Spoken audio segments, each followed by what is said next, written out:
employment-based immigrant visa applications. Streaming live on KingsPalaceTV channel on YouTube. Be there.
The King's Justice Ministry invites you to an immigration seminar on Saturday, February 26th at 12 p.m. CST for a live engagement with attorney Uche Nwaneri, partner, premium law firm PLLC, and attorney Jeeva Sugathan, partner FS Law PC, as they discuss current immigration updates and a brief overview of some employment-based immigrant visa applications. Streaming live on King's Palace TV channel on YouTube.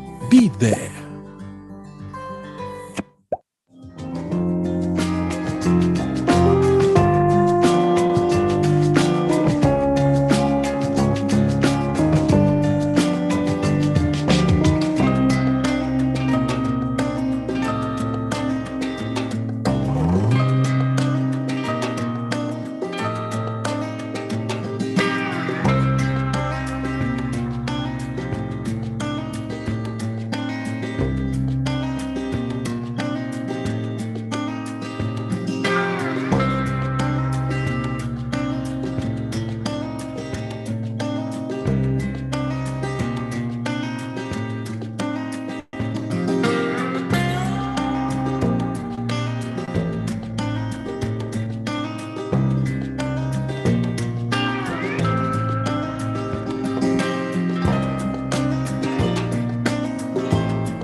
Hello, everyone, and thank you for joining us today at the Immigration Seminar, which is brought to you by the King's Justice Ministry. The King's Justice Ministry was birthed by the Redeemed Christian Church of God, the King's Palace in the year 2019. We're an interdenominational nonprofit organization, and our mission is to create political reawakening and provide legal and social services to our community. We do this through four main domains: the national interest, governance and politics, the domestic violence section. We have the Freedom Mission, which is our prison ministry, and immigration and social integration. This seminar is brought to you by the Immigration and Social Integration arm of the ministry that is being headed by Mr. Okezie Uliania. Thank you so much for joining us. And today we will not be taking any live questions. It's going to be informational mostly. Because of time constraints. However, we're going to be hosting we'll provide information more about the immigration clinic, which we'll be hosting next week. So you can join us there if you need any legal counsel or you have follow-up questions from our discussion today. So before we start, just some little housekeeping. Even though this presentation is brought to you by licensed attorneys, whom we'll be introducing in the course of time, anything that is said during this seminar is strictly for informational purposes only, and should not be construed as legal advice. And also, the viewing of this seminar does not create an attorney-client relationship with any of the featured attorneys. Please contact them directly. We'll provide you information on how you may reach them after the session. So that way you can learn more about how to become their client. We want to thank the RCCG King's Palace for giving us this opportunity to host the seminar through the YouTube channel. And we also want you to understand that any opinion that is aired by any of us participating directly in this seminar is personal and does not constitute an opinion of the RCCG, the King's Palace, or the RCCG as a whole. Thank you. So I would like to introduce, without further ado, I'd like to introduce to you the first speaker. She's Miss Uche Nwaneri. Miss Uche Nwaneri, she's been very supportive of the King's Justice Ministry. She was at our last symposium. She holds a master's degree in management from St. Mary's University, Minnesota. She has a Juris Doctor from the William Mitchell College of Law. She also has a Bachelor of Law degree from the University of Nigeria. She's licensed to practice law in Minnesota, Texas, and also Nigeria. In addition, she has a comprehensive immigration and business law practice. She's been practicing for over 32 years. She has vast experience in both family or business-based immigration. Thank you.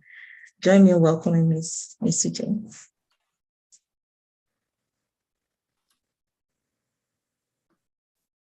Thank you so much, Attorney Nwaneri, for joining us today at the seminar. Well, thank you, Ms. Vassidi, and thank you all for tuning in. Thank you for that introduction. Okay. Ms. Nwaneri is going to be discussing the updates. I believe the previous video of our last symposium should be on the YouTube channel of the church if you want to go back to it. So during the symposium, we discussed some updates at that time. And we just wanted to follow up with her to know if there's been any changes in the proposed legislations which we covered on that symposium. So have there been any updates proposed on the proposed legislations to reform the U.S. immigration laws, which we discussed at the last symposium? Are you aware of any changes? Yeah, thank you for that question, and thanks for following up. Yeah, I know we discussed there were a lot of high hopes in that presentation, and we were very hopeful with the Biden administration. But those hopes are really not dashed yet. But then we've had a lot of hitches, and because of the time constraint, I'm not going to go into each proposed legislation. But what I would do is I would just let you know that for all the ones we had discussed previously, they're all stalled. They have been introduced in Congress, but they're all stalled. And this is because of not having enough votes, and between the Democrats and the Republicans, they just can't agree. But I'm going to talk about just two, which I would want to highlight, and that's the U.S. Citizenship Act. So I don't know if you recall, that's the one that will give the 8-year path to citizenship. And that's the one that will cover about 10 million unlawful immigrants in the United States. So that has been introduced, but since April of 2021, no action has been done in Congress. And so at best, it's still on hold. And we're just hoping that someday, maybe after COVID and every other distractions, they will still go back to it. The other one is the Build Back Better. So Build Back Better really has an immigration component in it, and then it had required 51 votes in order for it to pass. That should have even passed easily because they had up to 50 Democrats. And then with the Vice President, Kamala Harris, they would have had the 51 votes. But unfortunately, we had 2 senators who did not agree with the entire Build Back Better package. So that's why that is stalled. So that's really where the update is regarding the legislations. And we would ask, what could President Biden, couldn't he have any other options? Yes, there are other options, and the options would have been executive action. He could have passed these bills or passed these legislations by executive action. But the problem with the executive action is it's not going to be permanent, and it stands the test of time, because if there's any other president, they have the power to overturn that. And certainly we don't want that. Mm-hmm. So it's usually better to be passed by the Congress, and unfortunately, it has not been passed, and that's why we're stuck. But we're still hopeful that someday something will happen. I mean, now COVID is we're almost over with the COVID phase. We're hopeful that something will happen soon. Thank you so much, Attorney Nwaneri, for that brief update on the previous legislations we discussed. We understand that there have been some important changes in some of the immigration policies since the Biden administration came into being. Can you please, such as the work authorization, expedited, that is not the length of time that is granted for, and it's been expedited for healthcare workers, and some vaccination requirements. Can you please elaborate more on those important immigration policies? Thank you. Thank you for that question. Yes, let me make this comment. With the Biden administration, their overall objective has been to overhaul the entire immigration process, with the backlogs and everything else. So I'll go directly to the work authorization, that's the EAD. So now the new policy that the EAD will now have a validity period of 24 months, 2 years, which is better. Previously, it was just 1 year, but now it is 24 months. The other part is the healthcare. Because of how important healthcare is with COVID and everything else that has gone on with the economy, they are now giving those who are in the healthcare industry priority processing. So if you are in healthcare, if you are in the healthcare industry, what you're supposed to do is, one, you would have to be in the healthcare industry. 2 will be, you should have a pending EAD application. If you do have one like that, or one that will expire in 30 days or less, or one that has expired, pick up your phone, call the USCIS number, and that is the 1-800-375-5283. I'm going to repeat that number again. It's 1-800-375-5283. When you pick up your phone, you call them, And then what you're going to ask is, you're not going to ask about the status of your EAD. What you're going to tell them is that you would like to request expedited processing because you are a healthcare worker. So if you tell them this, they will now advise you on what the next steps will be or how you can have that processed. So this instruction will be for people who have filed any other type of application that is not an application under the I-360. That's just like the VAWA application. If you have a VAWA application pending and you have an EAD application pending and you are in the healthcare industry, don't call, but you have to send an email to this email address. And I'm going to read this slowly. It is hotline, HOTLINE, follow up, FOLLOWUP,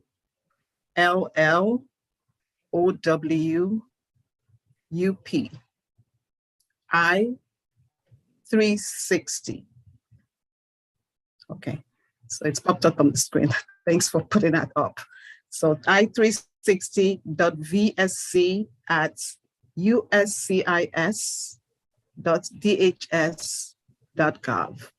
So you send an email to this email address, and same thing, give the background of how you are. You have to show proof that you're in the healthcare industry and you have a pending EAD application or one that has expired, and show proof that you're in the healthcare industry. Send that email to this address, and they will respond to your request. So that's it for EAD. Okay, I apologize. I didn't mean to interrupt you. So this email address is only for those who have pending VAWA applications. So every other person has to call the USCIS customer service number directly. That's correct.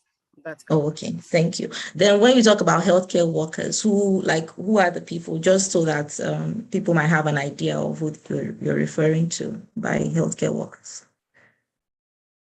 Well, healthcare is generally, there's a broad list, but it's not an exhaustive list, but you can, when you Google, when you go to the USCIS website, there is a link under EAD that will tell you if you qualify as a healthcare worker.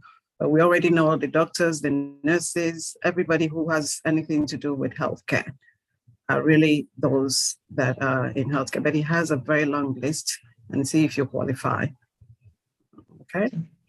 Thank you, Attorney Nwaneri. And the other update is on the I-693, and that is the report, the medical report, a report for medical record and the vaccination record. So previously, what used to obtain was the civil surgeons were required to sign the documents no more than 60 days before the filing of an adjustment of application, adjustment of status application. So that rule has been relaxed, and what it is it has been relaxed up till September 30th of 2022. So which means that they will still accept it even if the surgeon signs maybe more than 60 days before you file your adjustment of status application. So what is still advisable is before you file, try to obtain that medical examination shortly before you file your adjustment of status application. And then you should also know that it is now valid for 2 years as opposed to 1 year. So that's really the update there. Thank you. Then how about the vaccination? We've heard some rumors about changes in the vaccination requirements. Yes, the medical examination. Exactly. So thanks for reminding me about that. Yes. Sorry, I didn't mean to talk over you. Yes, the vaccination, the new requirement is that you have to have a COVID test done. So you have to comply with that in order to have the I-693 completed by the civil surgeon. So if you don't have your COVID test, the civil surgeon will not complete that. And it is required for any adjustment of status application. Do you know of any waiver? Because I have, I've met with some people who are a bit hesitant. They don't want to take the vaccine, the COVID vaccine, for religious reasons. Do you think they might qualify for a waiver, or is that? They might qualify. I've had clients who have come up with those concerns. They might qualify if there's if they're able to establish the waiver. So it will really depend on the civil surgeon, because if you don't have, if they might honor the waiver, but then it really depends on the civil surgeon. But at best, the general rule is you have to have that. And if there are exceptions, I mean, if you're of the vulnerable type that you're not supposed to take, and I guess they will take all those into consideration. They will consider all the circumstances. But that's just the general rule, and I'm sure there will be exceptions. So it's it will just depend on the civil surgeon. Thank you very much. Another thing that I think might be of interest has to do with these pending immigration applications. We all know that the entire world has been going through the COVID pandemic, and it's kind of affected the processing. So what are you seeing in your practice? I'm sure you probably have a lot of clients who are agitated, who are anxious. You know, what are you seeing with the processing times? Is it just peculiar to some people, or is it general in nature? Thank you. Interestingly, I would say that for some applications, I know that with the biometrics, they're coming up a lot faster than expected. And even the EADs, we're getting them approved and sent as, in recent times. So we have been very impressed about that. I know a lot of processes have been hastened up, and I know that some are still stalled, but I think a lot of the processing times have really improved, especially when it comes to EAD, the biometrics, because immigration does not joke with biometrics. Those biometrics are all coming up faster than expected. So, but I'm going to read to you a list of the USCIS current processing times so that you have an idea and know that the delay is not from your attorney, but it's just USCIS, and this is on the average. So I'm just going to read this to you. So for EAD, and if it's related to adjustment of status, it's 7.2 months. Like I said, we're seeing that even within 1 month, 2 months these days. The I-485, if it's for a family adjustment, it's 10.3 months. If it's I-485 for employment, it's 11.1 months. If it's for the I-539, that's the 7.5, it's 7.5 months. And I'm going to say something about the I-539. That's the extension when you are on a B1, B2 or a temporary visa and you need to extend your stay.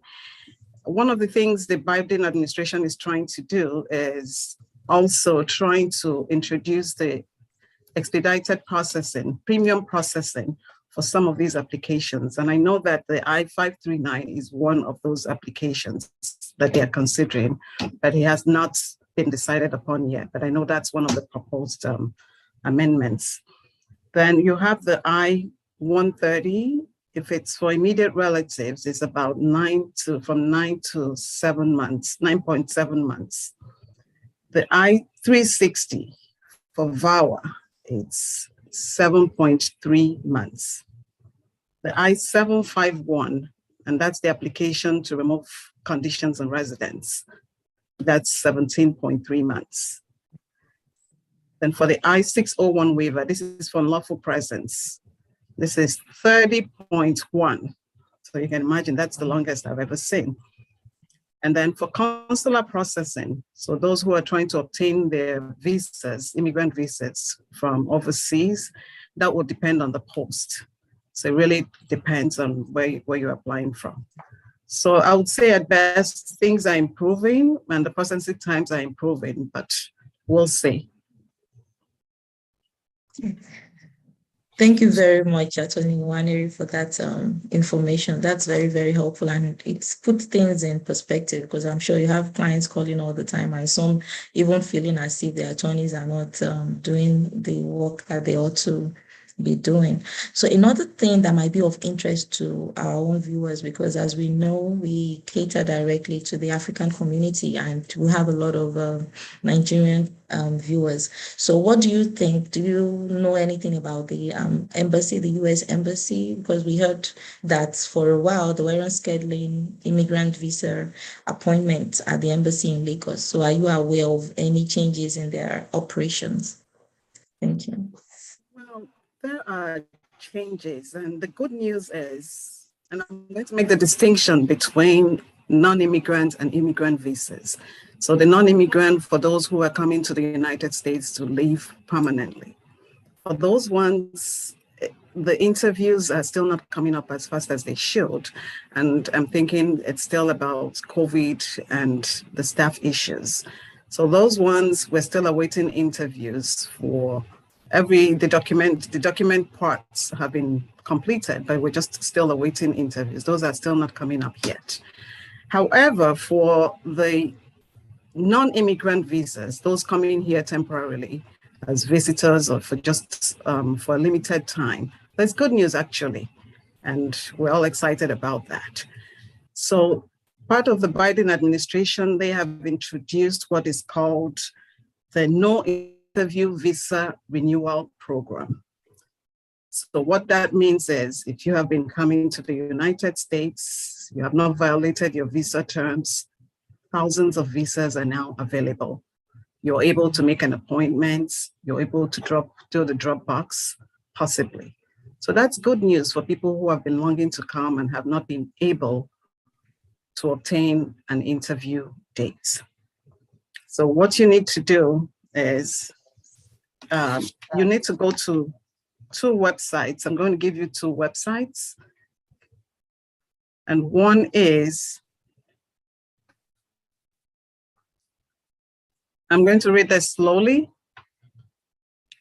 US Travel, TRAVELDOCS.com. And the other one is ng.usembassy, embassy.gov. So these are the two reliable websites you can go to. When you go there, you're going to find information about the No Interview Visa Renewal Program. It's going to tell you, usually the criteria is determined while you're applying for the visa. So it will tell you if you're eligible when you're applying for the visa. And then if you are eligible, it usually will take about 2 months before you're able to obtain your visa. So that's the good news. But I must forewarn that the Department of State, that's the Biden administration, has warned people not to rely on, there are people you call the visa facilitators, people who will help you obtain an interview date and all that. They have dissuaded people from using those kind of agents. They are agents and they are not authorized. They're not agents of the embassy. So they've asked you, do not use those agents. And these are the reasons. One is, if you use those agents, they don't use your real name. They don't use your full names. And you know that everything about immigration is about consistency. So if they use a name and if to secure an interview for you, and if it's time for your interview, those names don't match, then that is a big red flag, because you're already having issues without even going through the interview process. So they are warning and cautioning people, do not use visa facilitators. Go to the website, go to those links I gave you. You're able to schedule your interview. You're able to find answers to questions on that website. So that's really what I will tell you. But the good news is now your family members are able to come here for a short period and be sure that you're complying with the visa terms. So that's good news, and we're all happy about that. Thank you, Attorney Nwaneri. Thank you so much for talking about the visa facilitators. There's something I just would like you to elaborate a little bit on with respect to that. You've been practicing now for over 30-something years, and I'm sure you've met with a lot of people who come in on non-immigrant visas, and then they want to adjust their status to an immigrant visa category. So have you seen, or can you please try and emphasize on the problems with using people who may probably put in wrong information on the non-immigrant visa applications and its implication when they are trying to adjust their status within the United States? Thank you. Yeah, thank you for bringing that up. And that's what I tell, well, our clients and everybody else who's interested in US immigration. The immigration process, like I said, immigration, the US Embassy, they like people coming here. But at the time you put in any application, one is you have to be very truthful and you have to be consistent with the information you're putting in. So when you do that and you attend your interview, you're granted a visa, you go to the border, to the port of entry, the airport, you're still allowed after the screening and you're inspected and admitted. Don't think everything is over. Now, people come in, they say, oh, okay, I changed my plans. I now decide to go to school, or they get lucky and they get married and they now plan to adjust their status. So now they think, okay, maybe I came in as a married person at the time I entered, and now I'm divorced. So like I said, from the time you applied for your visa, non-immigrant visa, however you came into the country, you still have to be very consistent about all the information you have put in the immigration system, because they share all that information. And you can't come in to say, oh, my name was Anne in one of them, and when you're applying for another visa application, it's now Anastasia. That's inconsistent. That's not your name, and you're going to run into issues trying to explain or differentiate between those two names. So at best, it's always good to be consistent. So now I'm talking about when you are trying to adjust or you're trying to extend your visa, you have to be sure that all your information is consistent. So right up to from the time you did the initial application of coming into the country, up to the time, if eventually you're going to apply for your citizenship, you have to keep track of all the information you are giving to immigration. And the reason is this: immigration looks at your complete file, especially during citizenship. They look at your complete file to figure out any inconsistencies, any misrepresentations, any fraud. And that is why sometimes they tell you that, well, the fact that you have a green card does not mean that you will also be eligible for citizenship. And the issue is this: this is a time the USCIS will look into all your information. And then this is a time, if there's anything that they have found that you misrepresented, this is a time they put all those into perspective and prevent you from getting all of those. So it is very important for any application you are putting in, it has to be consistent. And if you are using an attorney, don't expect that your attorney will know every information. If you don't tell your attorney, the attorney will not know. So try as much as possible when you're consulting with your attorney that you tell them all that information. And if there's, for some reason, you made a mistake or you changed your name at some point in time, let your attorney know. They know how to handle that. And don't assume, oh, I'll just explain that away with immigration. So that's what I would say: consistency and always tell the truth. Thank you, Attorney Nwaneri. Another area of interest, which I believe is a seminar on its own, has to do with the Executive Office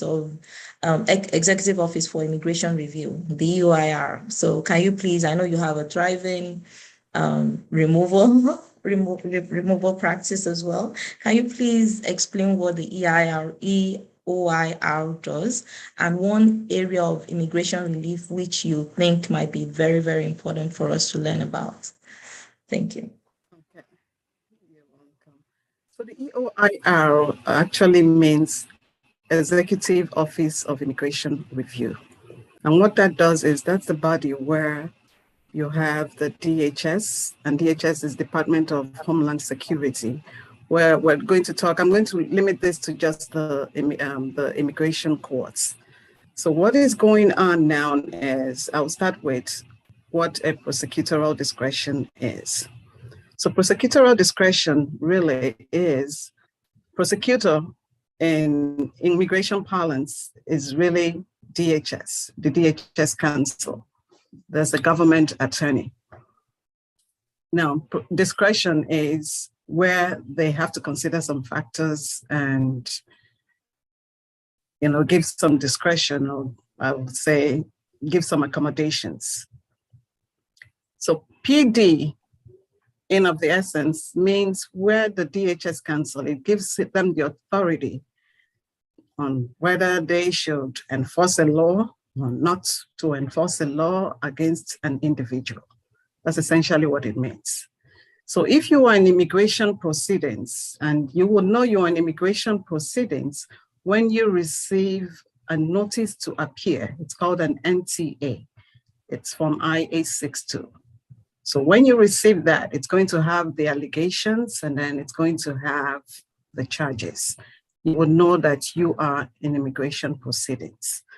So what happened with the previous administration, with the Trump administration, they had said that everybody who is an enforcement priority, it's essentially people who are at risk, whom the United States government feel that, they believe that these people are a danger to the country. And they fall into three main groups. That's those who will impact the national security of the country. And these are talking about people who have been in gangs, terrorists, and associations which are not welcome here. There's also the group who fall under the border security. And these are people who have entered illegally, especially after January of 2020, have entered the country illegally. And then the third group is people who pose a threat to public security. So if you fall into any of this group, and these are people who have committed crimes, if you fall into any of this group, then it means that you are in the higher hierarchy of the enforcement priority. These are people who, if they're saying we want to deport people, those are the people that will be deported first. So Biden administration came in and said, okay, people who do not fall into any of these categories, what do we do with them? I mean, why should we deport them? Are there any other options that these people can explore? I mean, these are well-meaning people. Maybe their only crime, I won't say crime or offense, will be that they overstayed or they entered illegally. But they've been law-abiding in other regards. They've been paying their taxes and been doing other things.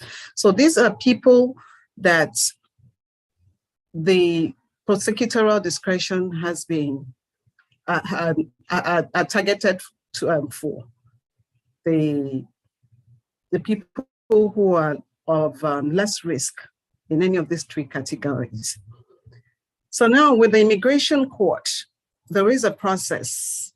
When it starts, it's usually with the issuance of the NTA. So the fact that an NTA is issued does not mean that you're in deportation proceedings. So it's issued, but then the deportation proceedings start when that NTA is filed in court, and it is filed by the DHS Council. So if they don't file it, then your deportation proceeding really has not started. It is unless it has been filed in court. So when it is filed in court, prosecutorial discretion now sets in. From that period, that stage, and it goes through all the various stages of the immigration process, even up till appeal. And then what happens is, at the point you have an NTA issued, prosecutorial discretion sets in where the DHS counsel will now consider, should we file this charge before the court or should we not file it? If they decide not to file it, then they will cancel the NTA. And it means you don't have anything to do with the court. You are not in deportation proceedings. So then if they decide to file, then prosecutorial discretion can also be explored. And it can be explored because there are two instances where they have to, or two criteria they have to consider. One is they consider the aggravating factors and mitigating factors. I'm going to give you an example. I'm going to give you examples of what mitigating factors are.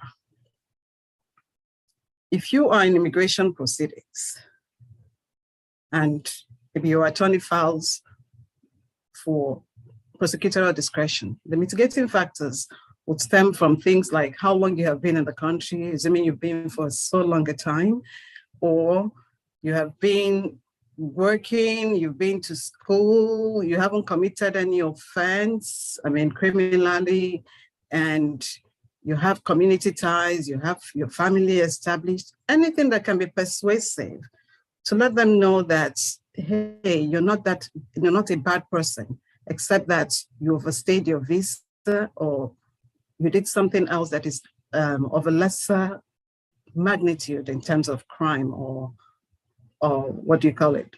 Yes, of a lesser magnitude. So the mitigating factors come here, and those are what the DHS counsel will consider in whether or not to grant a discretion. So you have to initiate that, and when you initiate that, you provide all this information. Every case is judged on a case-by-case basis, and it has to go through the ranks, the chain of command, before it is actually approved. So what it is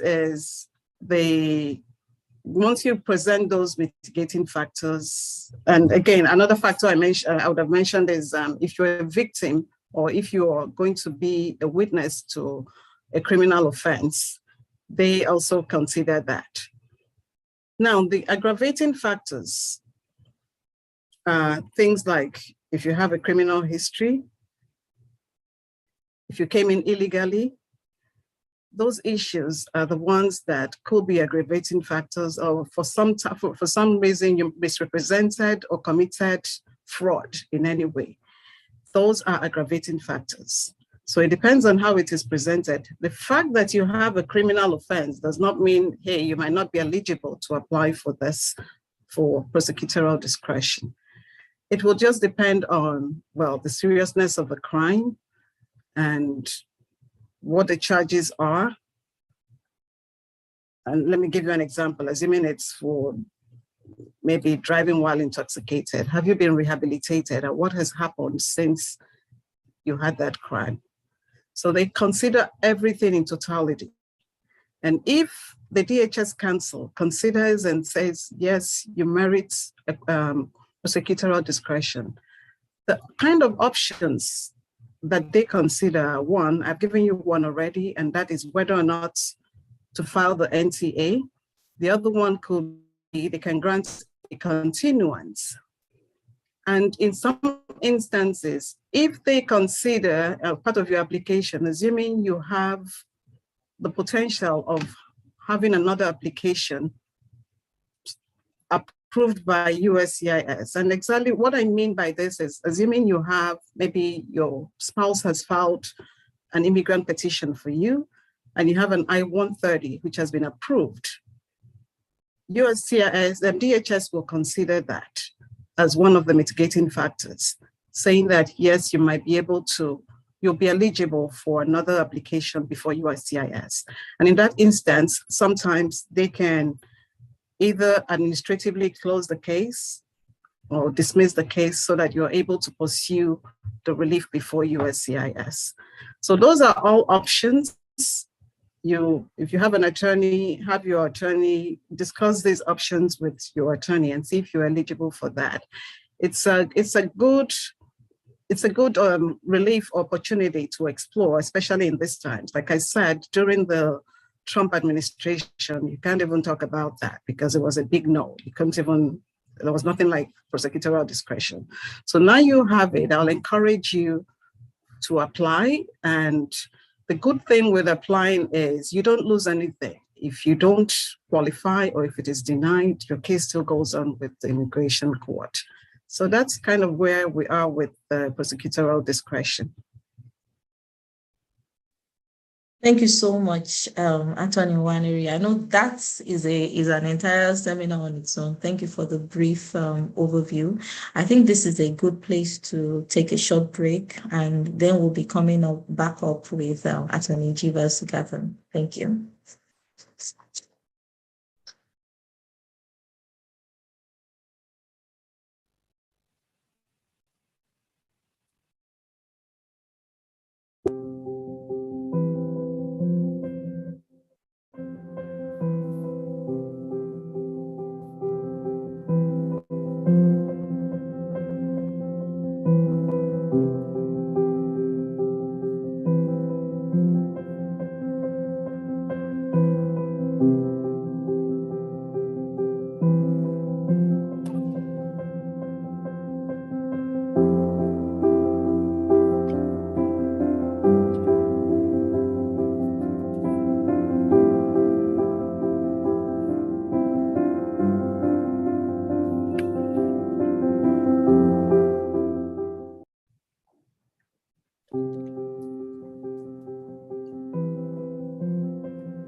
Welcome back to our immigration seminar. We're going to be continuing now with the employment-based immigration. We have with us Attorney Jeeva Sugathan. She has over 22 years of legal experience. She's a partner in FS Law PC. For disclosure purposes, she's actually my law firm partner. She has vast experience in employment-based visa applications, EB1, EB2. She'll be discussing some of those applications with us. She's licensed to practice law in India and also the state of Texas in the United States. Attorney Jeeva has a master's in law from the University of Houston Law Center, and she has a bachelor's of law degree from University of Kerala in India. She's presently working out of Doha, Qatar. She's joining us remotely. Thank you for staying awake to be able to join us on this seminar. Thank you. So I'll welcome Attorney Sugathan. Thank you, Ms. Vasidi. Thank you for having me. So today we would like you to provide us with a brief overview of the different employment-based immigrant visa applications. We know that we have a short time left, but if you can please provide us with an overview, like a brief overview of the different categories. Okay. Every year, like approximately 140,000 employment-based immigrant visas are made available to qualified applicants under the provisions of US immigration law.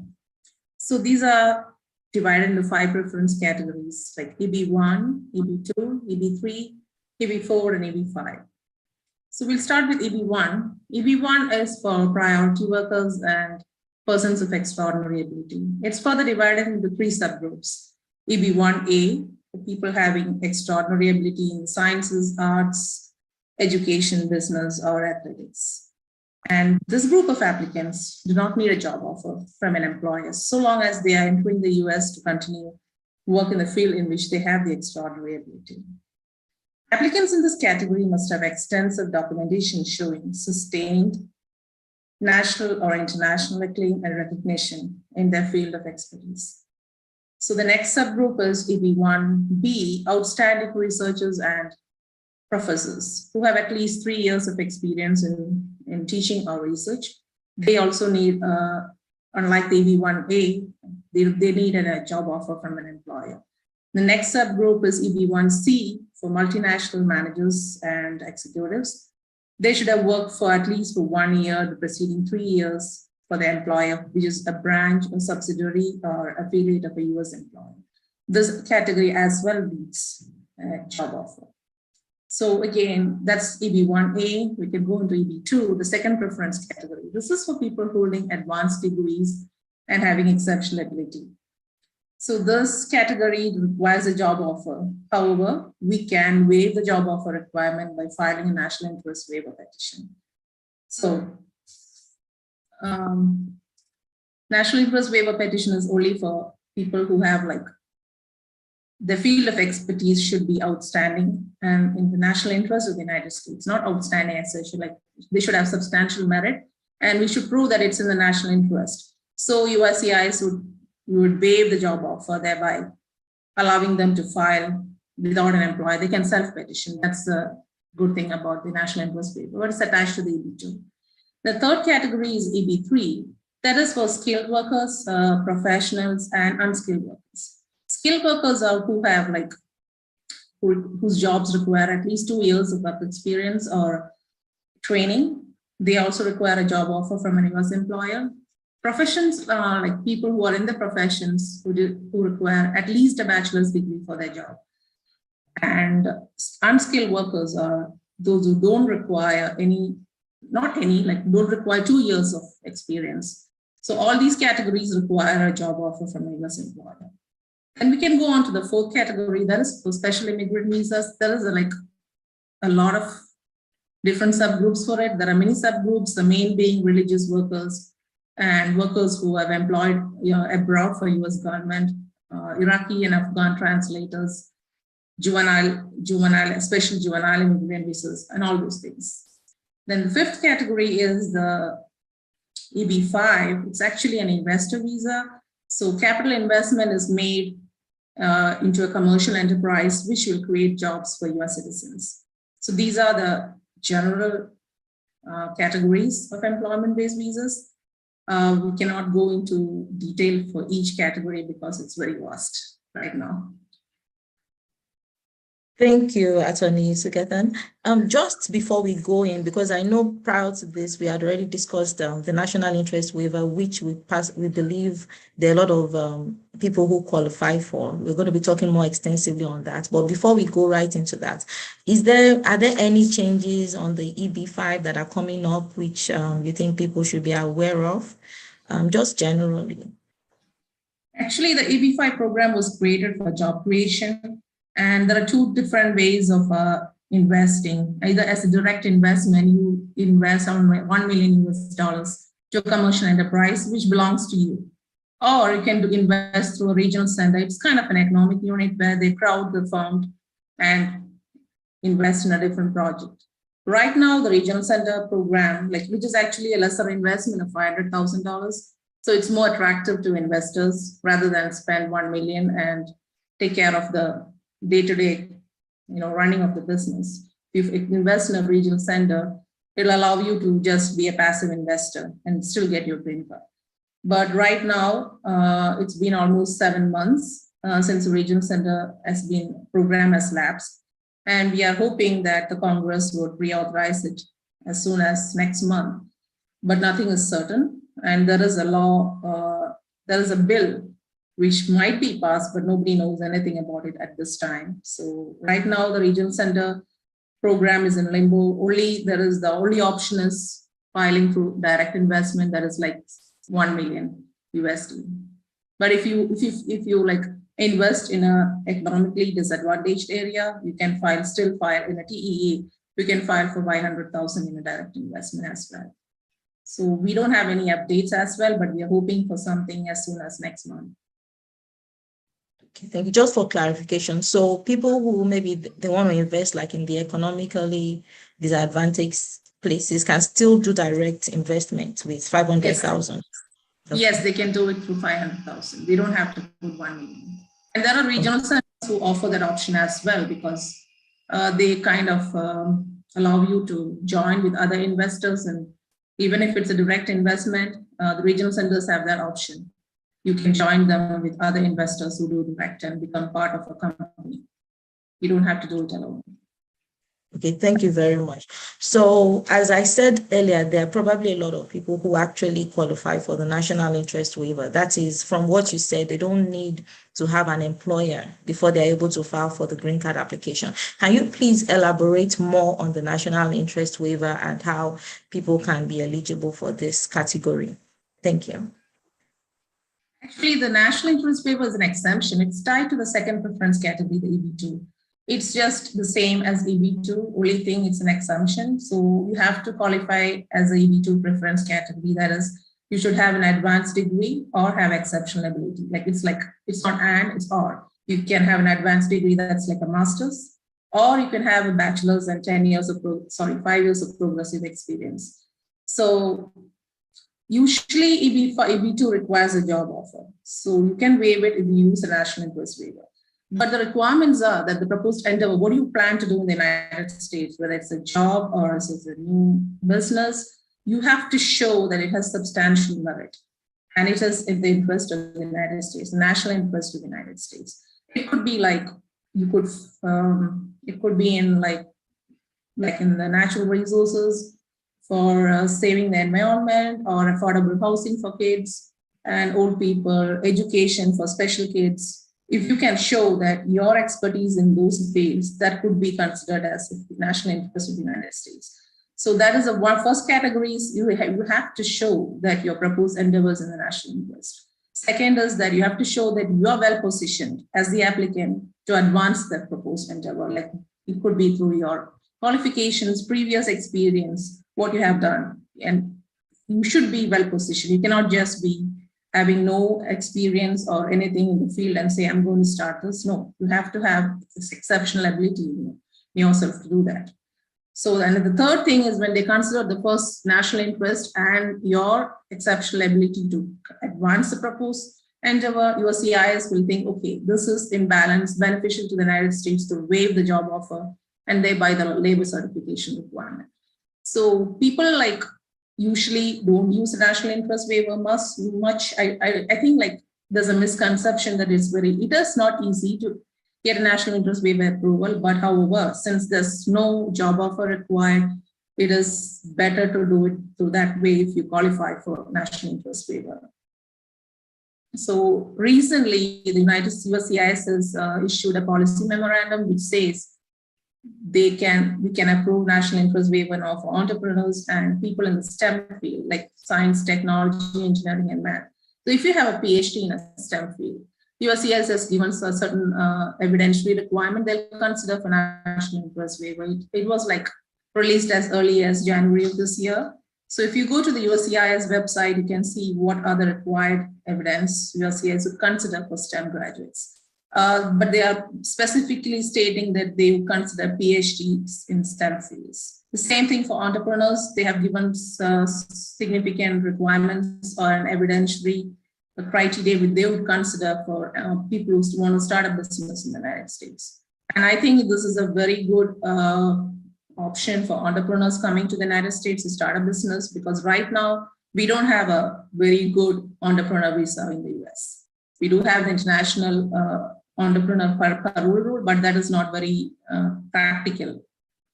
So I think the national interest waiver would be very best for entrepreneurs who are wanting to come to the United States. But let me tell you, you cannot come as you should have experience and you should be very well. You should be able to advance your proposed endeavor, but you can do that with a very good business plan.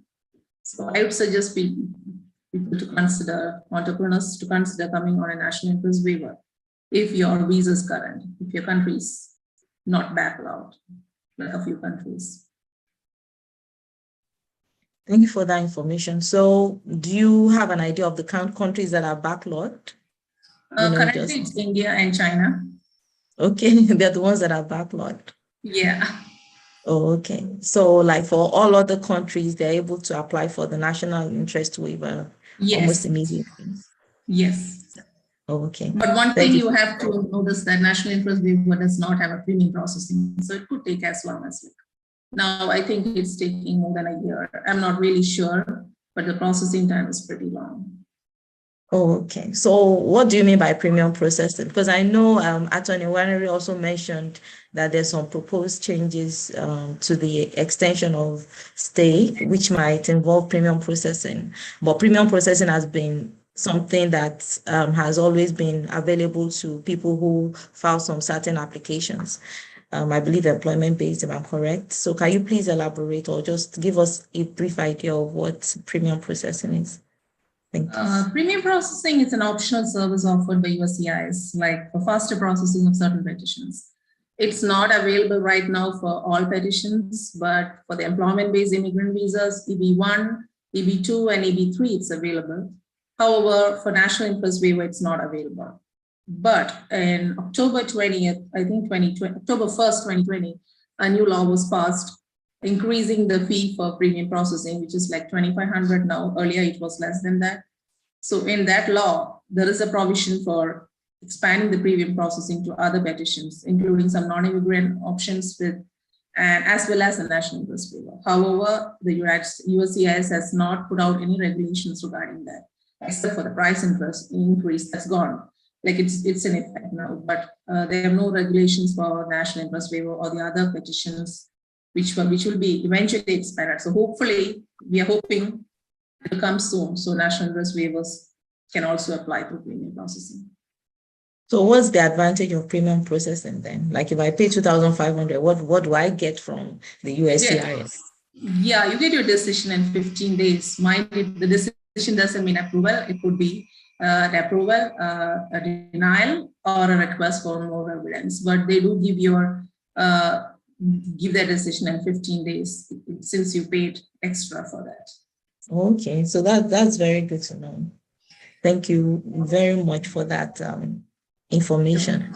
So I think we're getting to the end of our seminar for today. We'll probably be bringing our speakers back for a follow-up on the information that they provided for us today. Want to appreciate you. Thank you so much for joining us today. We appreciate your time. We are most grateful.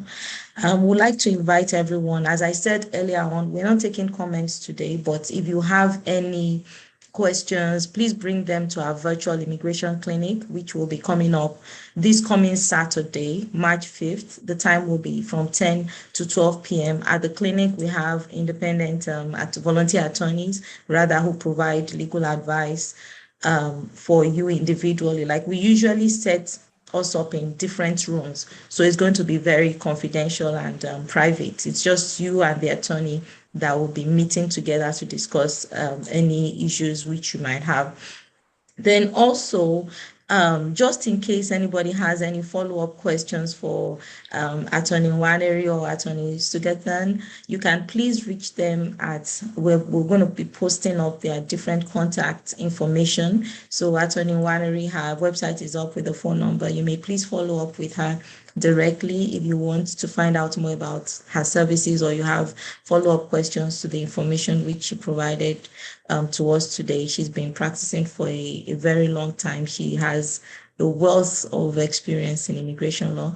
Then for Attorney Sugathan, I told you, as I mentioned earlier, she's working out of Doha, but she's available on WhatsApp at 713-969-7558. Her email is also posted up here. You can send her an email directly. And also, if you want to reach the King's Justice Ministry, our contact information is also up here for your information. You can shoot us an email if you have any ideas of maybe if you have ideas of future presentations which you would want to see us discuss. Please send us an email. We're free and we're open to such ideas. Thank you very much, everyone, for joining us today. We want to thank the Kingdom Anchors. They're the ones who helped with the technical support. We appreciate you all. Thank you very much, everyone. Thank you for joining us this Saturday morning. We hope to see you again soon. Bye-bye. Thank you. Thank you.